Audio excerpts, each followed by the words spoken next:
उत्तराखंड की ग्रीष्मकालीन राजधानी भराड़ीसैंण गैरसैंण में 5वीं विधानसभा का मानसून सत्र 21 अगस्त से प्रारंभ हो रहा है, जिसकी सुरक्षा व्यवस्था को लेकर विधानसभा अध्यक्ष ऋतु खंडूड़ी भूषण ने शनिवार को शासन, पुलिस प्रशासन और विभागों के उच्च अधिकारियों के साथ देहरादून स्थित विधान भवन में बैठक की। ऋतु खंडूड़ी ने विधानसभा सचिवालय और पुलिस विभाग के अधिकारियों को सुरक्षा व्यवस्था पूरी तरीके से चाक चौबंद रखने के निर्देश दिए। बैठक में तय किया गया कि सत्र के दौरान विधानसभा कर्मी भी बिना वाहन प्रवेश पत्र के अपना वाहन विधानसभा परिसर में नहीं ले जा सकेंगे। सदन की कार्रवाई देखने के लिए विधायकों की संस्तुति पर एक और मंत्रियों की संस्तुति पर 2 आगंतुकों को प्रवेश पत्र दर्शक दीर्घा के लिए जारी किए जाएंगे।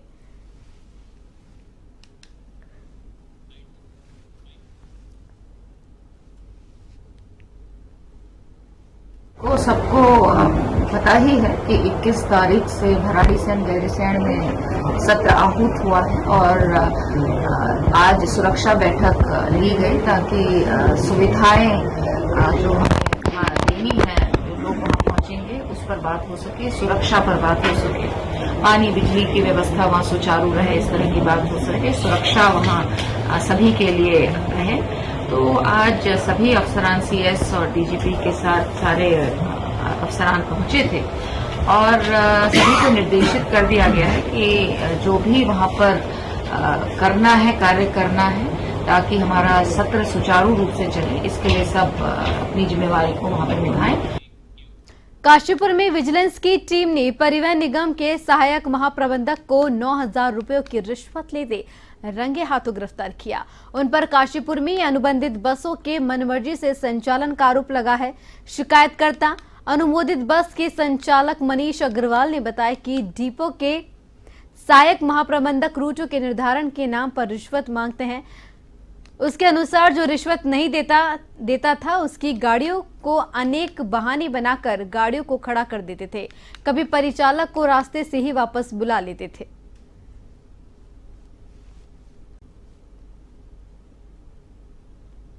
ये कि ये महीना लेते हैं, महीना लेने के बाद भी बावजूद कौन लेते हैं? ये आराम साहब अच्छा, महीना लेते हैं रिश्वत का गाड़ी को चलाने के एवज में, कि सही टाइम पे चलाएंगे या सही रूट पे चलाएंगे उसके एवज में। जो नहीं रहता उसकी गाड़ी की परिचालक नहीं है ये दिखा करके गाड़ी खड़ी करते हैं। एप्लीकेशन देते हैं, उसे रिसीविंग नहीं दी जाती है, फाड़ दिए जाते हैं। 5,000 रुपये पर डे का काट देते हैं, कभी कुछ कर देते हैं, कभी कंडक्टर को रास्ते से वापस बुलवा लेते हैं ताकि मुझे नुकसान है। विजिलेंस टीम द्वारा सहायक महाप्रबंधक उत्तराखंड परिवहन निगम अनिल कुमार सैनी को 9,000 रुपये की रिश्वत लेते हुए रंगे हाथों गिरफ्तार किया गया है। ये जो शिकायतकर्ता हैं देहरादून के प्राचीन और सिद्धपीठ टपकेश्वर महादेव से भोले शंकर की शोभा यात्रा निकाली गई। इस सिद्धपीठ को द्रोण की तपस्थली भी कहा जाता है। यह शोभा यात्रा शहर के विभिन्न मार्गों से होती हुई वापस टपकेश्वर महादेव मंदिर पहुंची। मुख्यमंत्री पुष्कर सिंह धामी ने पूजा अर्चना कर शोभा यात्रा का शुभारंभ किया। सिद्धपीठ के महाराज भारतगिरी ने बताया कि यह शोभा यात्रा श्रावण में हर वर्ष निकलती है।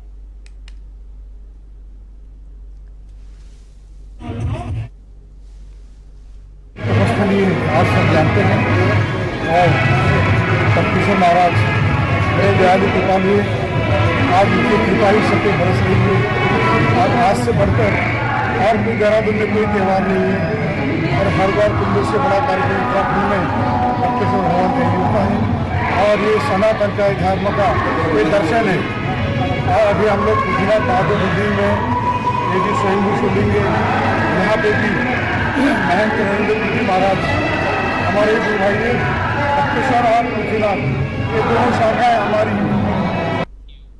कोलकाता में ट्रेनी डॉक्टर की रेप के बाद हत्या से पूरे देश के डॉक्टर अपनी सुरक्षा को लेकर चिंतित नजर आ रहे हैं।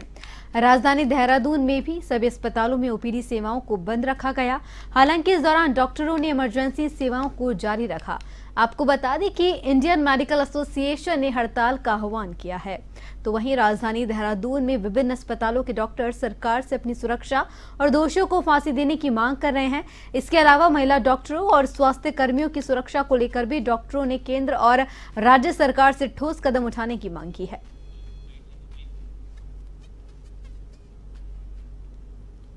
अब बारी पेशेंट की है कि how to behave toward a doctor, कि किस तरीके से महिला डॉक्टर से कैसे बिहेव करना चाहिए, एक मेल डॉक्टर से कैसे बिहेव करना चाहिए, उन्हें नहीं आता है। बहुत सारी चीजें हम ओपीडीज के अंदर भी देखते हैं, पेशेंट कुछ भी बोल के कहीं पे भी चला जाता है। तो अब बारी शायद पेशेंट की है, उन्हें सीखना चाहिए, उन्हें समझना चाहिए और ये चीजें एक मेल को सीखनी चाहिए, क्योंकि सारी चीजें एक घर से शुरुआत होती है। वो उस इंसान ने जब इतना बड़ा काम कर दिया, वो एक दिन में नहीं हुआ था, वो उसकी परवरिश में शुरू से डाला गया होगा। हम भी अपने घर में देखते हैं अपने भाई का जो परवरिश होती है, जो हमारी परवरिश है वो बराबर नहीं होती है। एक मेल को हर एक छूट दी जाती है, आप कहीं पे भी जाओ, आप 8 बजे निकल जाओ, आप 10 बजे निकल जाओ, 12 बजे निकल जाओ, you are free, you can do anything. But हमें हर चीज सिखाई जाती है, बेटा इतने बजे आना है, इतने बजे नहीं जाना है। वो डर हमें बचपन से डाल दिया जाता है। तो शायद ये डॉक्टर हमारे परिवार की थी, इसलिए हमें दर्द ज्यादा है, लेकिन ये मामला एक लड़की के लिए है, क्योंकि वो सबसे पहले एक लड़की थी। तो हमें अब ये समझना चाहिए, अब पेशेंट को समझना चाहिए कि how to behave toward a doctor. वहीं कोलकाता में रेजिडेंट चिकित्सक के साथ हुई घटना के विरोध में टिहरी जिले के सभी अस्पतालों में कार्य बहिष्कार किया गया। प्रांतीय चिकित्सा स्वास्थ्य सेवा संघ ने सभी जिलों के कर्मचारियों ने काला फीता बांधकर विरोध प्रदर्शन किया। टिहरी जिले के अस्पतालों के बाहर 17 अगस्त से 18 अगस्त की सुबह 6 बजे तक कार्य बहिष्कार की सूचना चस्पा कर दी गई थी। वहीं जिले के सीएमओ डॉक्टर श्याम विजय ने कहा कि कोलकाता की घटना को लेकर सभी अस्पतालों के डॉक्टर व कर्मचारी 2 दिन के कार्य बहिष्कार पर हैं और 2 दिन सामान्य ओपीडी बंद रहेंगी, लेकिन जिले में जितनी भी अति आवश्यक सेवाएं होंगी उनके लिए डॉक्टर हर समय इलाज के लिए तैयार रहेंगे। आज तो हमारे संपूर्ण जिले में क्योंकि जो आह्वान हुआ है हमारे चिकित्सा संघ की तरफ से, उसके तहत समस्त चिकित्सक आज कार्य बहिष्कार पर हैं। लेकिन सभी चिकित्सालयों में इमरजेंसी की जो सुविधाएं हैं, जो आकस्मिक में प्रसव वगैरह के केस आएंगे, उसके हेतु संपूर्ण प्रबंध कर लिए गए हैं और जिले के समस्त चिकित्सा इकाइयों में हमारी जो आकस्मिक सेवाएं हैं सुचारू रूप से चलेंगी। हाँ, जो ओपीडी का जनरल सामान्य मरीज है उसकी आज सेवाएं प्रदान नहीं की जाएंगी। सर, ये तो बहुत ही दुखद घटना है और दुराचार की पराकाष्ठा जिसे कहेंगे कि पहले उसके साथ इतनी हमारी जो महिला डॉक्टर थी उसके साथ इतनी बुरी तरीके से जिसे कहेंगे रेप हुआ है, उसके बाद उसको मर्डर भी कर दिया गया है। और प्रोटेस्ट हमें दुखद, इससे भी दुखद की बात यह है कि जो घटना घटित हुई उसे हम एक एक्सीडेंट मान लेते हैं, लेकिन उसमें क्या है कि सरकार के द्वारा उस पर ना कोई जांच बिठाई गई, ना कोई जांच की गई। घटना तो हमारी एक महिला डॉक्टर के साथ हुई है कोलकाता में, लेकिन ऐसी घटनाएं जो हैं वो इसमें महिला और पुरुष वाली बात भी नहीं है। हमारे जितना चिकित्सा के हमारे मेंबर्स होते हैं उनके साथ आए दिन इस प्रकार की घटनाएं होती रहती है। तो कई लोगों को बहुत गंभीर चोटें हैं या रेप हो जा रहे हैं। लोगों को पता ही है जो कलकत्ता में हमारे एक बहन के साथ दरिंदगी पूर्वक व्यवहार हुआ है, जिससे उसको जान से भी हाथ धोना पड़ा है। उसमें पूरे देशव्यापी हड़ताल चल रहा है आईएमए के द्वारा और हमारे उत्तराखंड संघ के द्वारा। उसमें भी आज 17 तारीख को सुबह 6 बजे से 18 तारीख तक चलेगा, सुबह 6 बजे तक। कोलकाता में महिला डॉक्टर के साथ हुए रेप कांड के बाद पूरे देश में आक्रोश है। शनिवार को हरिद्वार के जिला चिकित्सालय में डॉक्टर्स, स्टाफ और फार्मासिस्ट कर्मचारियों ने कार्य का बहिष्कार कर दिया। इतना ही नहीं, समस्त ओपीडी ठप पर हाथों में काली पट्टी बांधकर नारेबाजी की गई और सरकार से दोषियों के खिलाफ सख्त से सख्त कार्रवाई की मांग की गई। महिला डॉक्टरों ने कोलकाता रेप कांड की कड़ी निंदा करते हुए डॉक्टरों की सुरक्षा को लेकर सवाल खड़े किए। इतना ही नहीं, आक्रोशित डॉक्टरों ने केंद्र सरकार से केस को फास्ट ट्रैक कोर्ट में चलाकर दोषियों को जल्द से जल्द फांसी की सजा देने की मांग की।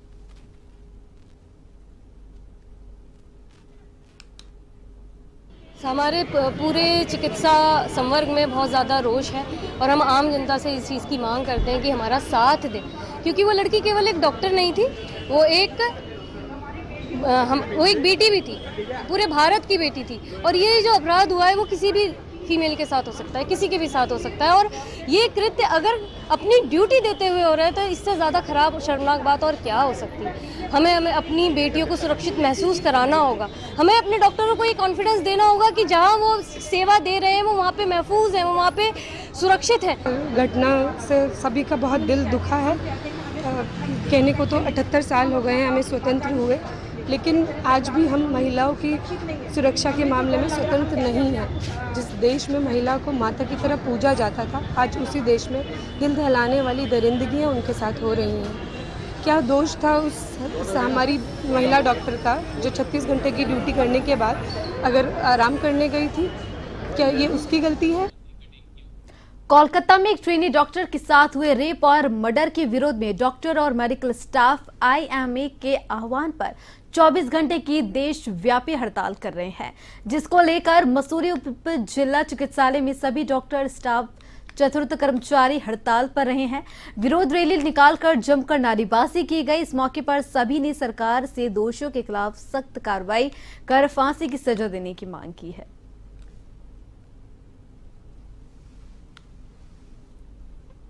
के आह्वान पे और हम PMHS एसोसिएशन के आह्वान पर ये हम एक दिन का कार्य बहिष्कार कर रहे हैं।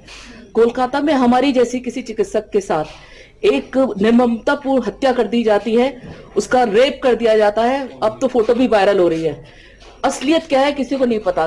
दोषियों के लिए फांसी भी कम रहेगी, मुझे तो लगता है। उनके तो हाथ पैर काट के कहीं भीख मांगने के लिए छोड़ देना चाहिए और भी कुछ ऐसा करना चाहिए जो बस मैं बोल नहीं सकती। यहाँ पर हम में बहुत आक्रोश है अंदर ही अंदर, मैं उसको अपनी जगह पा रही हूँ, लेकिन स्थितियां बहुत बदल गई है। मैं थोड़ी सीनियर हो चुकी हूँ, लेकिन आजकल सिक्योरिटी बहुत जरूरी है लड़कियों के लिए, क्योंकि ये बहुत ही भयानक और बहुत ही शर्मनाक एक हादसा हुआ है जो बिल्कुल भी नहीं होना चाहिए था और आगे भविष्य में भी नहीं होना चाहिए। और हमें सरकार से उम्मीद है कि वो दोषियों को जल्दी से जल्दी गिरफ्तार करे, पकड़े, उन्हें सजा दे, क्योंकि केवल एक रेप या एक किलिंग नहीं थी, एक ब्रूटल किलिंग थी।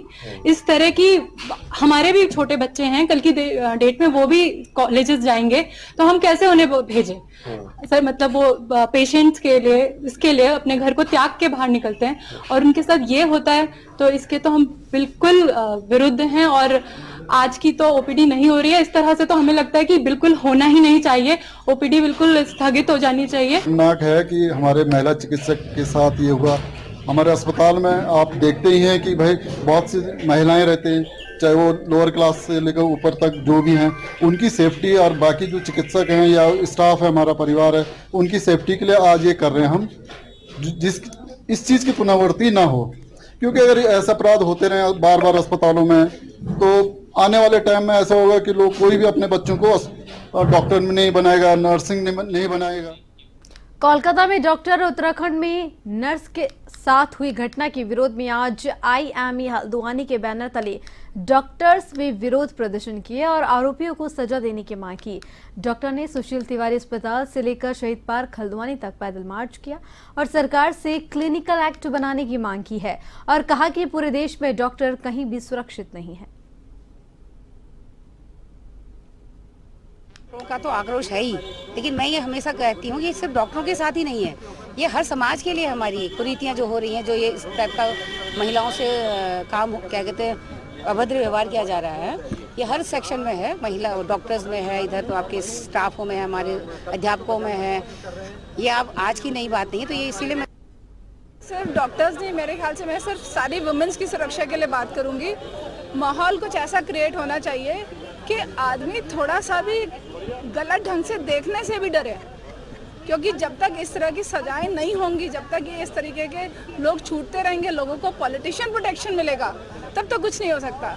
तो ये गवर्नमेंट को सोचना पड़ेगा कि गवर्नमेंट को अगर रहना है, क्योंकि पब्लिक इसमें बहुत आक्रोश में है, अगर गवर्नमेंट को रहना है। प्रोटेस्ट इसलिए है कि कलकत्ता में एक जूनियर डॉक्टर को हॉस्पिटल के अंदर ड्यूटी के समय मारा गया है, वो भी इतने बुरे से मारा गया है। उसके बाद उसके जो भी वहाँ पर वो थे निशान, जो गलती के निशान, वो सारे मिटा दिए गए हैं। ये बहुत गलत है। किसी लड़की को, किसी को भी, और स्पेशली ड्यूटी के समय हॉस्पिटल में मारा जाना, इससे गलत क्या हो सकता है? इससे गलत कुछ नहीं हो सकता। सबसे सेफ जगह है हॉस्पिटल में, नाइट ड्यूटी कर रही है बच्ची, और उस बच्ची को इतने बुरे ढंग से मारा है, इससे ज़्यादा दुख कहीं कोई कभी नहीं हो सकता। क्या डिमांड है मैम, क्या चाहते हैं? हम ये चाहते हैं कि हमारे यहाँ जितनी भी हमारी बच्चियाँ ड्यूटी करती हैं, नाइट ड्यूटी हमारे स्टाफ भी करते हैं, और लेडी डॉक्टर्स, जूनियर डॉक्टर्स करते हैं, इन सबकी सेफ्टी। शिक्षा मंत्री धन सिंह रावत ने राजकीय बालिका इंटर कॉलेज हल्द्वानी में शिक्षा विभाग में नवनियुक्त 48 सहायक अध्यापकों को नियुक्ति पत्र वितरित किए। इस दौरान शिक्षा मंत्री ने कहा कि अब तक 2906 से अधिक सहायक अध्यापकों की भर्ती की जा चुकी है और आने वाले दिनों में 2500 चतुर्थ श्रेणी कर्मचारियों की भर्ती इंटर कॉलेज स्तर तक की जाएगी। उन्होंने सभी नियुक्त हुए सहायक अध्यापकों के उज्जवल भविष्य की कामना करते हुए उन्हें 5 साल दुर्गम क्षेत्र में मन लगाकर सेवा करने की अपेक्षा की। देखिए, हम पूरे प्रदेश में 2906 लोगों को बेसिक शिक्षा में टीचर्स की नियुक्ति पत्र दे रहे हैं। कल मुख्यमंत्री जी और हम लोगों ने लगभग 250 लोगों को नियुक्ति पत्र दिए हैं और आज नैनीताल जिले में हम 48 टीचरों को नियुक्ति पत्र दे रहे हैं। ये पूरे महीने में हम लगभग 3000 लोगों को नियुक्ति पत्र देने जा रहे हैं। अब हमारा कोई भी स्कूल बिना टीचर के नहीं रहेगा। ये पहली बार है कि जो 100% टीचरों की नियुक्ति हम करने जा रहे हैं। मेरा नाम अंजू बिष्ट है। मुझे बहुत खुशी हो रही है क्योंकि मैंने इसी स्कूल से पढ़ा था और आज मुझे यही नियुक्ति पत्र मिल रहा है। मैं भी आगे जाके एक शिक्षिका बनूंगी और मेरा पोस्ट ग्रेजुएशन हुआ है और इसके साथ साथ मैंने 2 साल का स्पेशल डीएड किया है मुंबई से, जिसके आधार पर आज मुझे ये जॉब मिलने जा रही है और मैं बहुत खुश हूँ कि मुझे आज यहाँ पे ही नियुक्ति पत्र मिल रहा है करके। नेता प्रतिपक्ष यशपाल आर्य ने कहा कि उत्तराखंड में सरकार के अंदर सब कुछ ठीक नहीं चल रहा है और राज्य में कानून व्यवस्था नाम की कोई चीज नहीं है। आपदा की हालातों से निपटने में सरकार पूरी तरीके से विफल हो रही है। यहाँ तक कि सरकार सदन में भी विपक्ष के सवालों के जवाब देने से बच रही है।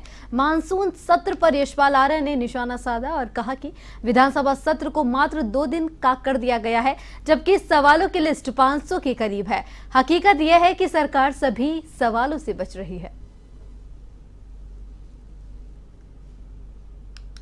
सदन सत्र 10 दिन 12 दिन का रहा है पूरे वर्ष भर में और यह सत्र भी मात्र 3 दिन का आहूत किया गया है और पहले दिन शोक संवेदना व्यक्त की जाएगी और उसके पास अगले दिन मात्र 2 दिन हमारे पास हैं। महत्वपूर्ण विषय हैं, आपदा है, भ्रष्टाचार है और ध्वस्त होती हुई कानून व्यवस्था है, बेरोजगारी है, तमाम मुद्दे हैं और 500 प्रश्न हैं। माननीय विधायकों ने 500 प्रश्न का जवाब इस सदन से मांगा है, लेकिन 2 दिन में ये संभव ही नहीं है। सत्र की अवधि बढ़ानी चाहिए, हमारी मांग है। पौड़ी जिले के श्रीनगर विधानसभा के पाबंदी ब्लॉक कार्यालय सभागार में अनुसूचित जाति जनजाति संगठनों के अखिल भारतीय परिसंघ की ओर से एक परिचर्चा का आयोजन किया गया, जिसमें SC/ST की वर्तमान स्थिति पर चर्चा की गई। परिचर्चा में बतौर मुख्य अतिथि कांग्रेस के पूर्व प्रदेश अध्यक्ष गणेश गोदियाल ने शिरकत की।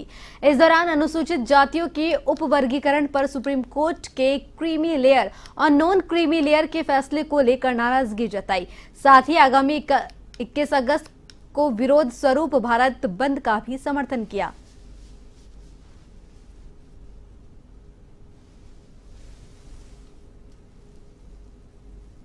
जनजाति समाज की वर्तमान स्थिति क्या है, उस पर विचार विमर्श किया गया और जो एवरेज हमने पाया वो यही है कि आज भी लोग सामाजिक रूप से बहुत ज़्यादा पीड़ा को झेल रहे हैं, जिसे संगठन के द्वारा उन्हें आश्वस्त किया गया है कि उनकी कोई भी समस्याएं होती है उसे संगठन के पैड के तहत उसका निवारण किया जाएगा।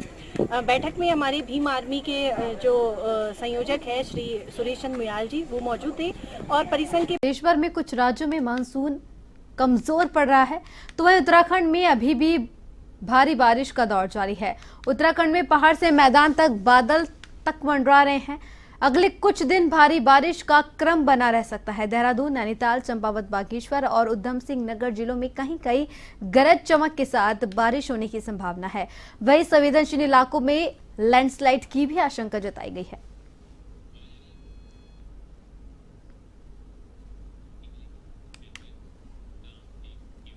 रानीखेत में प्रमुख हीरा रावत की अध्यक्षता में क्षेत्र पंचायत समिति की बैठक आहूत की गई, जिसमें सीडीओ आकांक्षा कोंडे, संयुक्त मजिस्ट्रेट वरुण अग्रवाल भी मौजूद रही।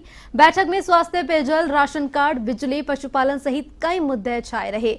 बैठक में जब जल निगम और जल संस्थान का नंबर आया तो प्रधान नवीन रावत ने जल संस्थान और जल निगम के अधिकारियों पर खुलेआम कमीशन लगाने का आरोप लगाया। शाम तक चली बैठक में कई मुद्दे गर्मजोशी से छाए रहे। मुख्य विकास अधिकारी आकांक्षा कोंडे ने जल निगम और जल संस्थान के कार्य और शिकायतों को लेकर संयुक्त मजिस्ट्रेट की अध्यक्षता में एक कमेटी बनाए जाने की बात कही और 1 सप्ताह में रिपोर्ट सौंपने को कहा।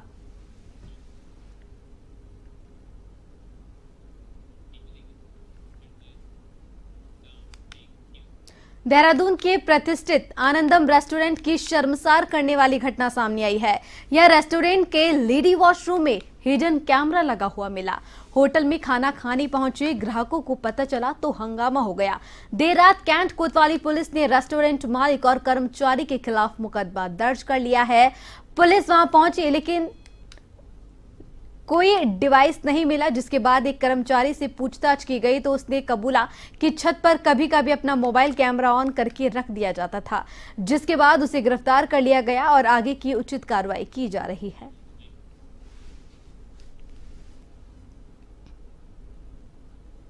इलेक्ट्रॉनिक माध्यम से वॉशरूम में लगाया गया लेडीज टॉयलेट में, और इसको देखते हुए जब वहाँ के जितने भी कर्मचारी हैं जो वहाँ पर काम करते हैं तो सभी को लाके थाने पर पूछताछ की गई थी। और पूछताछ उपरांत उसमें जो एक सफाई कर्मचारी जो है उनका, उसके द्वारा पूरी पूछताछ में इस बात को बताया गया कि उसके द्वारा अपने मोबाइल रख के इस तरह से रिकॉर्डिंग की गई थी। उसके बारे में और भी जानकारी की गई तो पता चला वो प्लेसमेंट एजेंसी के माध्यम से 1 साल पहले यहाँ पर अपना काम पर रखा गया था और उसकी जिम्मेदारी थी कि वहां पर वॉशरूम वगैरह को साफ सफाई देखना। इस तरह की अभी जो पूछताछ में भी 2-3 बार इस तरह की घटना कारित करना अभियुक्त द्वारा बताया गया है। क्योंकि उसके मोबाइल को जब चेक किया गया था तो उसमें कोई ऐसा वीडियो वो नहीं पाया गया था और डिलीट पाया गया था, तो उसको हमने सील करके FSL उसको भेज रहे हैं रिट्राइव कराने के लिए ऐसा साक्ष्यों के रूप में। साथ ही साथ FSL की देहरादून के नामी रेस्टोरेंट के वॉशरूम में मोबाइल छिपाकर महिलाओं की वीडियो बनाने के मामले में उत्तराखंड महिला आयोग ने सख्त रुख अपनाया है। आयोग के अध्यक्ष कुसुम कंडवाल ने मौके पर जाकर आरोपी के खिलाफ कड़ी कार्रवाई के निर्देश दिए। उन्होंने यह भी कहा कि किसी होटल, मॉल, रेस्टोरेंट आदि के वॉशरूम या चेंजिंग रूम की जांच संचालकों की जिम्मेदारी है। उन्होंने इस मामले में SO को भी निर्देश देते हुए कहा कि आरोपी के फोन और उसके सोशल मीडिया अकाउंट की गहनता से जांच की जानी चाहिए।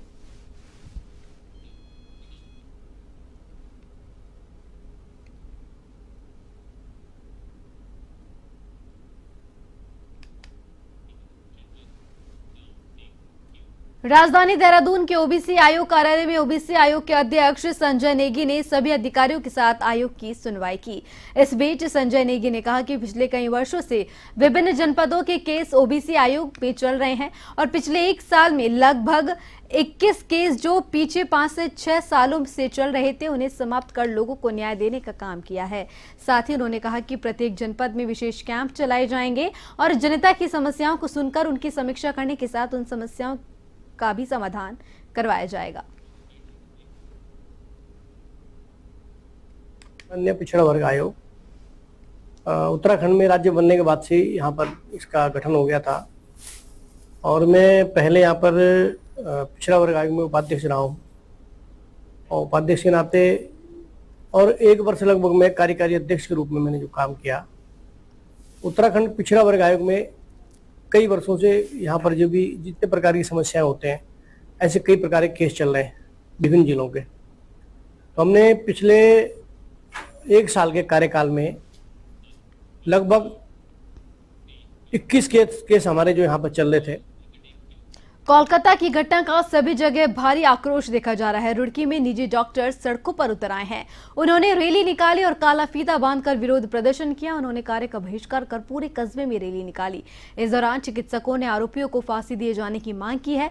उन्होंने कहा कि हम पीड़िता के लिए न्याय की मांग करते हैं और आरोपियों को तुरंत फांसी दिए जाने की मांग करते हैं।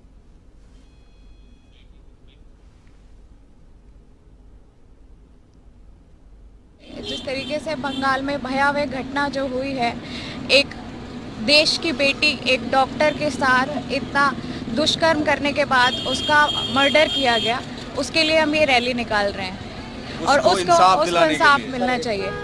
तो मांग क्या को हमने सुना है CBI को जांच मिल गई है, इसमें CBI जांच करके पूरी निष्ठा से उसका सही पता लगाए कि किस तरीके से उसके साथ इतनी भयावह घटना जो घटित हुई है और मर्डर किया गया है, इसके लिए हम इंसाफ मांग रहे हैं। यही कहूँगी कि कुछ भी हो, कहीं पर भी है, हम चाहे घर पे सुरक्षित नहीं है, जब अपने हम जहाँ काम कर रहे हैं हमारा वर्क प्लेस हमारा घर की तरह होता है, और अगर महिला अपने घर में सुरक्षित नहीं है तो फिर वो बाहर जाने का तो सोच भी नहीं सकती है। हम कह रहे हैं बेटी बचाओ बेटी पढ़ाओ, पढ़ाएंगे, बचाएगा कौन उन्हें?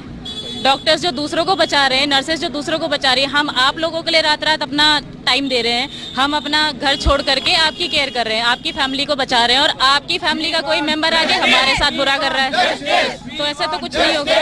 एक जघन्य ऋषिकेश के विद्या मंदिर इंटर कॉलेज में रक्षा सूत्र कार्यक्रम का आयोजन किया गया, जिसमें मुख्य अतिथि आईटीबीपी के जवान शामिल हुए। स्कूल के छात्राओं ने आईटीबीपी के जवानों को रक्षा सूत्र बांधकर देश की रक्षा का वचन लिया।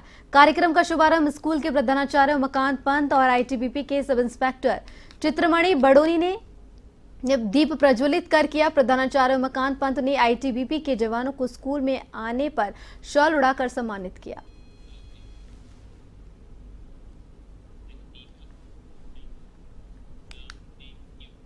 मसूरी में तलवार दंपति पिछले 30 वर्षों से निरंतर जनसंख्या वृद्धि के खिलाफ आंदोलन किया जा रहा है।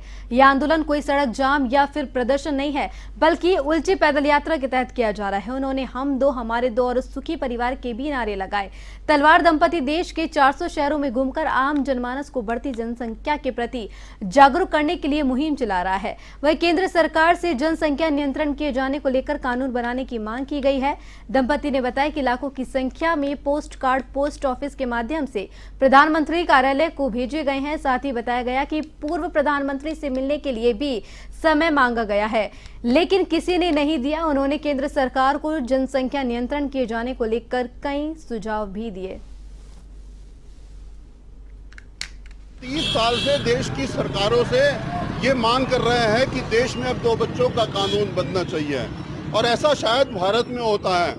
हम पिछले 30 साल में इस देश में जितने भी प्रधानमंत्री बने हैं, हमने उन सब से मिलने का समय मांगा। इसलिए समय मांगा कि हम जनसंख्या वृद्धि पर कानून चाहते हैं, और 400 शहरों में पदयात्रा कर चुके हैं। हम सड़कों पर उल्टा इसलिए चलते हैं क्योंकि सरकार उल्टा काम कर रही है। तो उत्तराखंड की खबरों में फिलहाल के लिए इतना ही। मुझे दीजिए इजाजत। नमस्कार।